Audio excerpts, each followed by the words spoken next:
It is Tuesday, April 14th. Watkonurada Zogwego, Joe Dalaron Ujuts, and welcome to today's COVID-19 Task Force Daily Update. A lot of developments today, so we'll get right down to it. We'll start things off with Arnold Lazare from the COVID-19 Task Force. Arnold, you lead off. Good afternoon. I have to say that today was one of the more challenging days. We are going to talk about balance today because we're faced with a lot of contradictions. On one hand, the authorities are saying everything canceled until end of August, and then on the next moment, there's authorities saying we're going to restart the schools, we're going to open up for business. So we need to talk about balance, and that's what the task force is going to work on. We know that now is not the time to let off on the ways that we're working. For all intents purposes, people are in a routine. There's sufficient food. The people, the community businesses are doing very well, and the directives from the task force have been all done to keep people safe in the community. And today's or last night's announcement do cause a lot of confusion and a lot of trouble. I'm going to defer to Lloyd to talk about the sleep he didn't get last night just because of decisions that are made. The task force is here to keep Kahnawake Ronu safe, and everybody's in their routine, so we need to keep on that balance. We need to follow it. We have three important numbers: low hospitalization rates, low respiratory intubation rates, and low death rates in the community. Those are the three important numbers that we need to worry about. It's safe to presume that what we're doing in Kahnawake is working. And it's the intention at this point that we're not going to lift the regulations in a heartbeat. We know that going up or ramping up into this situation was quite quick. Within the weekend, the schools were closed and businesses were stopped so that people weren't coming in to the community. And that is the course that we're going to follow to keep people safe. Once again, we don't want to open up the doors and have people rush in, and it was mentioned that the virus doesn't move unless people move. So as of now, the directives are still being kept in place. Congratulations to the people who had a good weekend and who stayed apart. There was a lot of good stories. People had virtual egg hunt. People had family gatherings and kept their distance, and that's what's going to make the difference at the end of the day. So from the task force, we would really ask for people to be patient. We need people to be patient. We will get through this, and Kahnawake Ronu, thank you for keeping the community safe. Right, now Arnold, and Arnold in his talk mentioned that some of the Kahnawake businesses that are emergency services, or essential services I should say, are doing very well. At the end of the program, we will give you some information on the Economic Relief Measures Fund that has been started here in Kahnawake, and we'll give you a little update on that. But right now it's time for the update from Cattery Memorial Hospital's Lisa Westaway. Lisa? Good afternoon. So I want to give a bit of an update on the testing site because we did reopen today after being closed for the 4 days for the long weekend. So we tested 10 more people today. So we have had a total of 147 tests done at the Kahnawake testing site. That is still a very low number when you consider the population that we have. About 8,500 people, maybe a little bit more. And so I just want to clarify about what that means. So having such a low number tested, perhaps that there is no one else that has symptoms and therefore no one else that needs to be tested, but I highly doubt that. So by not testing everybody who has symptoms, it's very, very difficult for us to extrapolate from the results, from the evidence we have in order to make appropriate decisions. So Arnold spoke a little bit about making decisions about openings and closures. Well, we have difficulty making those decisions without really being fully aware of what's happening within the community. So by testing as many people as we can, of course, if you have symptoms, we wouldn't test if there are no symptoms, but by testing more people, then we have a better idea of exactly what is happening within the community. So do we really have community transmission? Do we not? It's difficult to say having only tested 147 people. It's really not a big enough sample size to allow us to make appropriate decisions. So I think that that's really important. We are lucky actually here that we're able to continue testing. So as a reminder, all the other testing sites are only testing according to 6 priorities, and the general population having symptoms, it is not included in those priorities. So basically the general population is no longer being tested at any of the other testing sites. That skews numbers a little bit. So Arnold talked about it this morning on K103. We've talked about it several times here as well. What we look at is number of hospitalizations, number of ICU beds being utilized, and number of deaths recorded.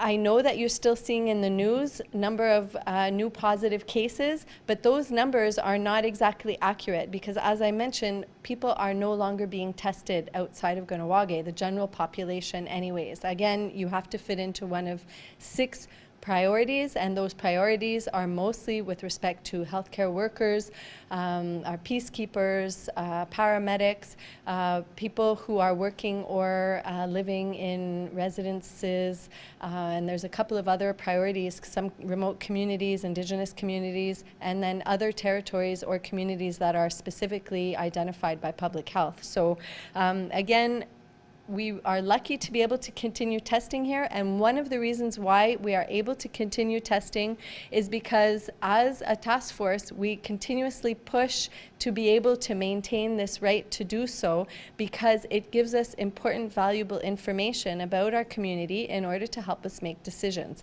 So if you're not coming to be tested, and again, I just want to reiterate the fact that it's not shameful to have COVID-19. This is a virus.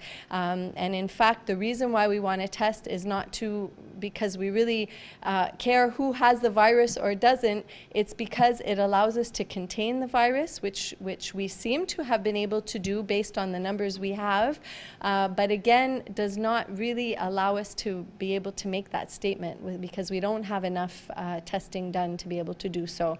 So again, if you have symptoms and the symptoms are cough, and or fever and or respiratory symptoms, loss of taste and loss of smell, you may have some of those things combined with milder cases of gastrointestinal issues or headache. So any of those symptoms, you can call the testing site. They'll assess whether you need to be tested over the phone, and they'll give you an appointment. I also want to remind you, for those who are absolutely unable to drive in, I don't want you asking a friend or somebody who doesn't live in your house to drive you, especially somebody else who has symptoms. No, they cannot drive you to the testing site. You either have to get there on your own, or you need to be able to walk through the testing site, we can accommodate that. And if you have symptoms and you absolutely have no way to get to the testing site, then you still should call that phone number, and we will make accommodations to ensure that you get tested. So there is no person who needs testing who should go without testing. So I really urge you to call KMHC, and the numbers are on the KMHC website, and I never know them by heart. So and they're also on the prompter, I think, at the end of the live update. So the next thing that I wanted to talk about was just to say that there are still no cases, 0 cases at inpatient, at the Elders Lodge, at ILC, and we have not had the need to test any of our elders in home care either. So I wanted to give you those updates because I know that that's very important, and really, why are we doing all of this? If it's really to protect our elders and our most vulnerable, the people that we love who are the most vulnerable. So I think it's important that you get that information, and we're very happy to be able to announce it. I wanted to talk a little bit about self-isolation. I've talked about it before. Anybody who watches these videos on a regular basis has heard this before, but I like to repeat myself because I do sometimes get calls from public health, and not details about specific people, but I get calls from public health about the fact that they think our community members may misunderstand what it means to self-isolate. So again, I remind you that public health will call anybody who's positive, and they will explain to them what they should be doing, what self-isolation means. So, and if they're giving me the information that they think maybe we still have difficulty understanding what that means, I think it's worthwhile to repeat it. So self-isolation is very different from social or physical distancing. So if you have symptoms and you decide to not come get tested because you just don't want to know whether you have COVID-19 or not. Some of you may be in that situation. And as much as I urge you to come get tested, I can't force you to come get tested. But what I can recommend is if you have any of the symptoms, that although you may be in denial about getting a test done, that you don't be in denial about what you are supposed to do. So if you have the symptoms that I talked about, you should be self-isolating, whether you get tested or not. That means that you're in your room by yourself with your own bathroom, cleaning your surfaces on a regular basis, somebody bringing you your food. You are not mixing with the rest of your family. You are not going out to do your groceries. You have somebody who's helping you and doing those things for you. So again, I repeat, it's not only when you come to get tested that you should self-isolate. As soon as you have symptoms, you should be self-isolating. That is how we ensure to not transfer the virus to somebody else. Anybody who gets tested, and from the day of onset of symptoms and the time they get tested until they get their results, they should be self-isolating as well. So again, that means staying in your own room, in your own space, not mixing with anybody else. So that is self-isolation. Again, I refer you to the COVID-19 website. We also put it in the newspapers last week. It'll be in Westaway this week, exactly what it means to self-isolate, all point form, and we have it on our website. So if you do forget or you're unsure about something, you can check those locations. And you can also call and speak with a nurse at KMHC who can give you that information. And again, public health also will let you know if they're calling you with a positive result. So that is the most important aspect. Of course, physical distancing, because we know that we can be contagious 24 to 48 hours prior to any symptoms showing. And so we keep our physical distancing, that's 2 meters, 6 feet from each other at all times, except for, of course, the people that you're living with in close proximity in your house. But if you develop symptoms, because right now Quebec has stated as of April 4th that we have community transmission in all of Quebec, because of that, as soon as you develop symptoms, you need to assume that you caught the virus from somewhere, and therefore you should be self-isolating, whether you have a positive test or not. So I'm sorry I'm repeating myself a lot, but it's really important that as soon as we develop symptoms, I urge you to call and be tested 24 hours after the development of symptoms. But if you choose to not be tested, that you go into your room and you stay by yourself for 14 days. If you're tested and you're negative and you have not had any contact with a positive case, you will no longer have to self-isolate for the duration of the 14 days. And that's why also being tested can be very helpful, because then you may not have to self-isolate as long as you had originally thought you would if you had not been tested. So again, I'm going to just go through that. As soon as you develop symptoms, cough and or respiratory symptoms and or fever, loss of taste, loss of smell. You could have a combination of gastro symptoms, fever, headache, stuffed nose. Then you should self-isolate. Actually, a point I wanted to make that's really important now that allergy season is starting. We know that many symptoms related to allergies are similar to COVID-19 symptoms, or some of the symptoms that COVID-19 positive people may experience. So what we're suggesting is, if we know that you are already an allergy sufferer and that every year your allergies come back and you usually take Claritin or you take some type of antihistamine, that rather than wait for your symptoms to start, that you start taking your allergy medication immediately. Somebody who has COVID-19 and takes allergy medication, their symptoms are not going to go away. But if you want to save yourself the panic or the necessity to try to distinguish between allergies and COVID-19, then we suggest, and this comes from Dr. Gauthier this morning actually, we talked with our management team, what we suggest is that you start your allergy medication right away, and therefore if you still do develop symptoms, then you would be more likely to come and get tested. So that's just a little tidbit of information that could be helpful. So again, our KMHC number is 450-638-3930, and our extensions are 2296 and 2275. It's right there. They put it there for me, but I didn't know. So anyway, so thank you again for being patient with listening to us repeat these measures, but they're really, really important. Again, we think that the next 2 weeks are the most important weeks. We hope to have a better picture of what's happening in the community in 2 weeks as well, so that we can make decisions that could be that looking more towards the future. So thank you.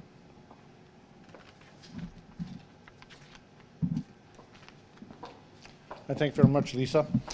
All right, as mentioned a little earlier, Lloyd Phillips has been very busy because a lot of things have changed in terms of directives from Quebec, which means that we have to make adjustments here in Kahnawake. Talking about those and other matters is the Commissioner of Public Safety, Lloyd Phillips. Lloyd?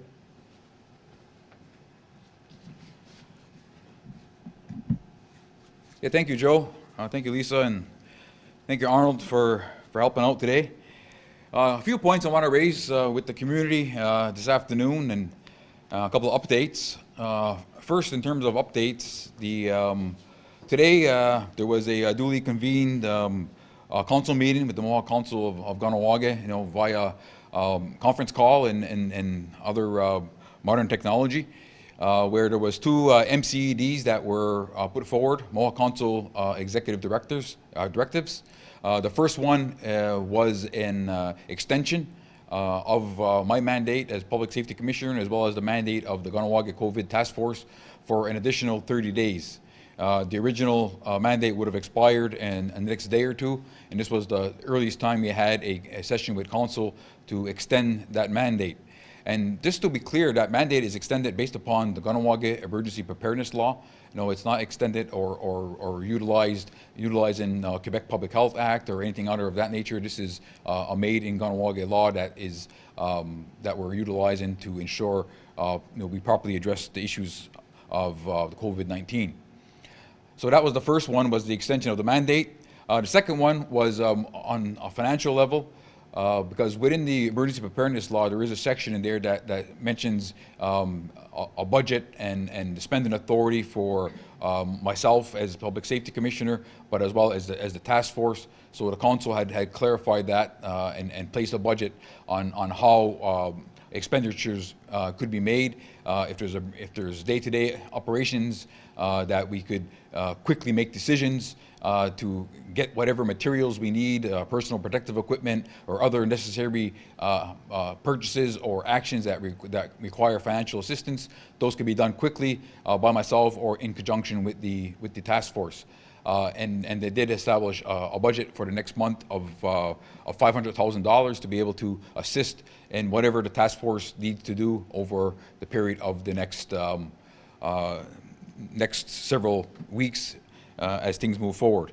And those dollars came actually from Emergency Measures Reserve, which actually was started after the ice storm. And every year there was some dollars put into that fund, and it gradually got to the point now where if we're never going to use it, now for emergency measure, now was the time. So that money was released from the emergency measures reserve, and is now available for use by the task force for whatever we deem to be appropriate. Also, as Arnold started speaking about a little bit when he first came up here, is today we received numerous phone calls and emails from community members inquiring about the comments made by the Premier of Quebec, Francois Legault, where he made comments about opening up parts of the construction industry and several others.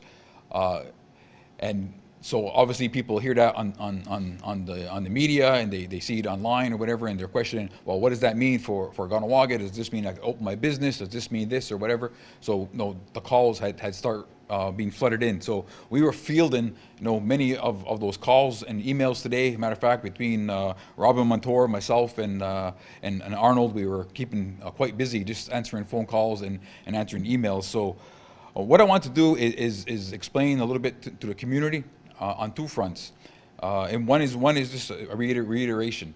But first and foremost, we were trying to look at what Premier Legault had said, and trying to find some rationale behind. Okay, why would he say certain things at this moment in time? And honestly, at this point, there's still somewhat of a question mark, because it's been acknowledged in the same speeches that we are not yet at the peak of this pandemic. The peak is coming in the next week or so. And the numbers of deaths are increasing. Just in the past 24 hours, there were 75 people who died from COVID-19 in the province of Quebec, but the previous 24 hours before that was only 40. So nearly double the amount of deaths in a 24-hour period. And where will they be tomorrow? I mean, we can only guess. We hope they level off at some point, but the progression is moving in the direction that we don't want it to be moving. And as I said before, the higher those numbers are, death rates across Quebec, unfortunately, the higher the chances are it'll impact right here in Kahnawake, which is the last thing that anybody wants to see.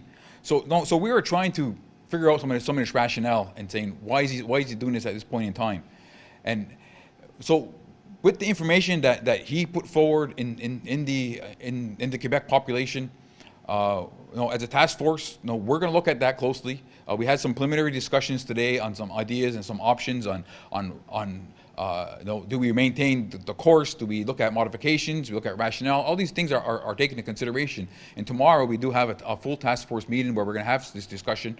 And at that point in time, we'll look at what the Premier said. Look what's happening around Canada and around the world. And like I said, look through a Kahnawake lens. What is best for Kahnawake? It may or may not look like what Quebec is doing.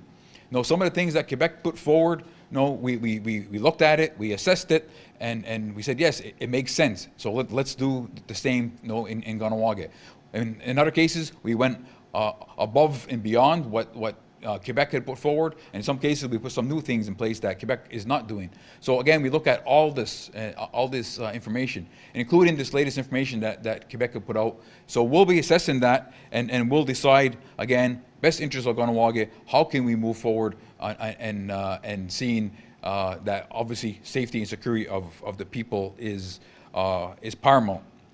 As a matter of fact, along the same lines, the Grand Chief spoke to, her name is Madame Chassé. She's a local member of the National Assembly in Quebec. She spoke to her last week. I also reached out to her today and to get a message, to help deliver a message up the chain right to the Premier's office, if that's all possible, and I think we'll be successful. It's for him to acknowledge the fact that First Nations, mainly Kahnawake, we have the ability and we have the jurisdiction to be able to make our own decisions, for ourselves.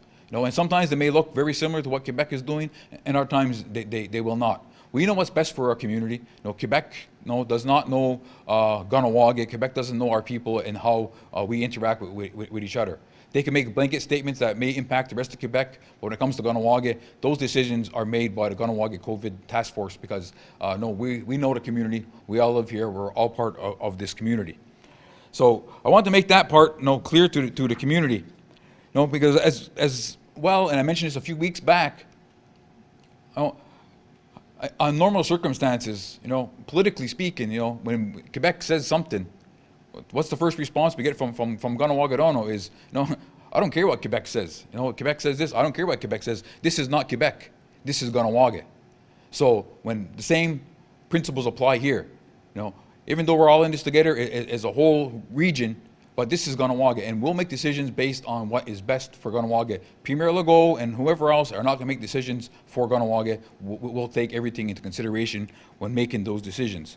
Because there has been directives that have been issued to various institutions in our community that have a direct link with the ministry. But again, that's brought to our task force and we say, what is best for Kahnawake? This is what the province is doing.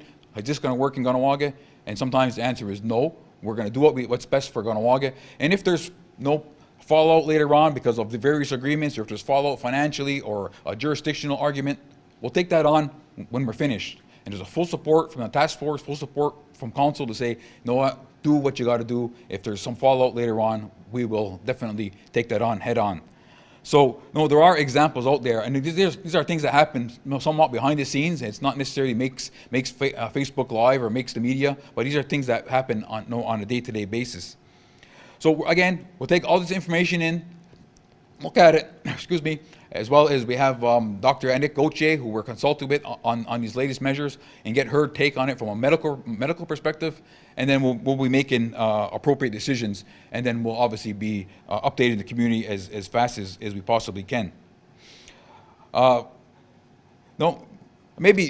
that, I just wanted to maybe end off on a couple of quick notes that, maybe the most important principle that we try to establish throughout this whole process, and we were struggling to get it implemented since the beginning, is trying our best to make Kahnawake for residents only. And it's been difficult, it's been a challenge because of all the businesses and all the dynamics in our community and so on, but we are achieving that goal. It's not foolproof, it's not 100%, but we're 95% there where we know Kahnawake is for residents only. Sure, people who have deliveries for proper purposes and work here for proper reasons are welcome to come and go. But for the average person who has no right to be here or no proper business to be here, those are something that we have achieved to the extent that we possibly can. And Kahnawake for residents only is a principle, I think, that we have to maintain for the foreseeable future until we see this through. So with that, Kahnawake, I'll see you tomorrow with updates after the COVID task force meeting that's happening tomorrow afternoon. Now we'll go. Right, thank you, Lloyd. I'm glad you mentioned Dr. Gauthier. It gives us a chance to remind you that she will be back on Friday, and you can get your questions to her, questions@mck.ca. And anything on COVID-19, she's been on a couple of times, answered lots of questions, and she'll do so again coming up this Friday. Also, earlier I mentioned that we would be talking about the the Economic Relief Measures Fund. While some businesses are doing very well, others, both businesses and workers that have been deemed not essential, are struggling. And just to let you know that the client-based services staff has been working incredible hours right through the weekend for the past couple of weeks and into the late night to try and get everything done.